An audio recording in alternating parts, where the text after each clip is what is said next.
ሰላም እንደምን አላችሁ ውድ የቻናሌ ተመልካቾች፣ ሰላም ናችሁ? ኢትያፌት እባላለሁ።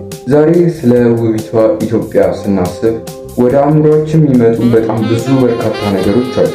ከጥንታዊ ታሪኮቻችን እስከ ዛሬው ዘመናዊ ቴክኖሎጂ ድረስ የኢትዮጵያ ውበት የሚጀምረው ወደ ኋላ ከሚመልሱን ታሪኮቿ እና የቤተ መዘክሮቻችን ውስጥ ካሉት ቅርሶች ነው። የነገስታት ታሪካዊ አልባሳት፣ ጥንታዊ የብራና መጻሕፍት እና ልዩ ዕቃዎች የሀገራችንን ጥበብ ያሳያል። ስለ ታሪክ ስናወራ ደግሞ የጥቁር ሕዝቦችን ኩራት የሆነውን የአድዋ ድል መጥቀስ ግድ ይለናል። አባቶቻችንና እናቶቻችን በአንድነት ቆመው ነፃነታችንን ያስከበሩት የሀገራችን ትልቁ ማሳያ ነው።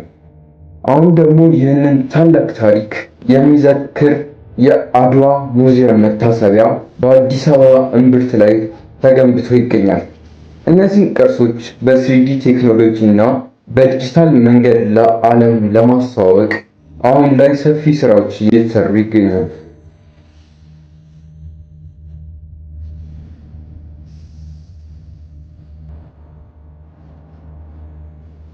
ሌላው ማራኪ ነገር ደግሞ የኢትዮጵያ ባህላዊ ምግብ ቤቶች ናቸው። የማዕዱ አቀራረብ፣ የቡና ስነ ስርዓትና የባህል ውዝዋዜ ሰው ሁሉን ይማርካል። አሁን ላይ ይህ ውበት ከቴክኖሎጂ ጋር ተገናኝቶ ምግብ ቤት ውስጥ ዲጂታል ሜኑ ተጠቅመን በስልካችን እናዛለን። ክፍያችንን ቢሆን በቴሌብር እና በሲቢኢ ብር በሰከንዶች ውስጥ እንፈጽማለን። ኢትዮጵያ በጥንት ታሪኳ ኮርታ በዘመናዊ ቴክኖሎጂ ደግሞ ወደፊት እየገሰገሰች ያለች ውብ ሀገር ነው። ቪዲዮን ከወደዳችሁት ላይክ፣ ሼር፣ ሰብስክራይብ በማድረግ በሚቀጥለው ቪዲዮ እስከምንገናኝ ድረስ